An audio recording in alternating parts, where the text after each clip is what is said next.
E aí galera, tudo beleza? Aqui é o de menor, o Matheus. E hoje no dia 13 de julho, um dia antes do começo do nosso acampamento de adolescentes, a gente dá continuidade à nossa leitura diária e vamos tratar hoje então do texto que a gente encontra em 2 Samuel, dos capítulos 12 a 14. Vamos lá? Neste texto a gente pode ver o início do fim, por assim dizer, do reinado de Davi. E é quando Davi orquestra a morte de Urias para tomar da sua esposa Batseba, como sua própria, que a gente vê que as consequências dos seus pecados começam a afetar bastante tanto a sua vida pessoal como a vida do povo de Israel como seu reinado. O texto começa com Natã advertindo e exortando Davi sobre a gravidade, o peso do pecado que ele tinha cometido. E o que eu acho interessante, essa é uma característica de Davi, ele não tenta se justificar. Quando ele ouve, quando ele percebe que ele fez algo errado, ele de imediato se joga no chão, pede perdão, se arrepende de coração. E quantas vezes a gente tenta justificar o próprio erro, né? Mesmo assim, Davi ouviu da boca de Natã que o mal seria suscitado a Davi dentro da sua própria casa e que não se apartaria a espada jamais da casa de Davi. Davi então se arrepende, pede perdão pelo que ele tinha feito e Natã então fala, ok, Deus te perdoou, a espada não será passada em você, você não sofrerá a morte por este pecado. Mas isso não afastou de Davi a consequência do que ele fez. Ele estava sim perdoado, mas ele teve que lidar com tudo que o seu pecado trouxe.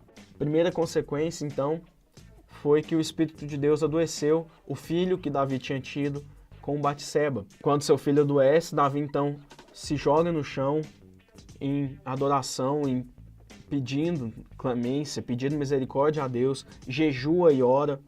Os seus súditos tentam conversar com ele, tentam animá-lo, tentam trazer comida, mas Davi nem reconhece a presença deles. Davi nem percebe que eles estão ali e continua jejuando. E então, depois de 7 dias, seu filho morre. E então ele se levanta, se lava, troca suas roupas, vai para o templo do Senhor e o adora. É muito engraçado. Quando ele é questionado pelo seu servo, por que você está fazendo isso se quando seu filho estava doente, você estava no chão jejuando e orando? Por que você não continua assim? Ele falou, de que adianta eu jejuar e orar? Meu filho já morreu. E ele então continua adorando a Deus. Será que a gente consegue fazer isso, mesmo depois de um mal tão grande cair sobre a gente, nós nos lançarmos no chão e adorarmos? Fica aí o desafio. E para frente vai vir um pouco de desgraça na vida de Davi, a morte do seu filho com Batseba, Amon, um de seus filhos, seu primogênito, que toma Tamar, filha de Davi também, e a violenta, a estupra, e uma relação incestuosa além de ser um estupro. E então Absalão, irmão de Tamar, da mesma mãe, filho também de Davi, vai lá e mata o Amon, que era o filho mais velho de Davi, e dentre outros males que a gente vai ver mais para frente. E o interessante dessa história está aqui. Mesmo que Davi fosse um homem segundo o coração de Deus, mesmo que Davi facilmente reconhecesse os seus erros e seus pecados, se arrependesse de pronto, mesmo que Davi tivesse uma natureza bondosa, que esquecia rapidamente o mal que alguém o acometesse, mesmo que Davi percebesse o agir de Deus no meio de sua desgraça e o adorasse, mesmo assim, ele não conseguiu afastar de si as consequências do seu pecado. Portanto, gente, o que eu queria deixar para vocês é que Deus se propõe a nos guiar e a nos orientar no nosso caminho, pelos caminhos dele. E se nós nos desviamos, se nós adentramos o mundo do pecado, nós sofreremos as consequências nessa terra.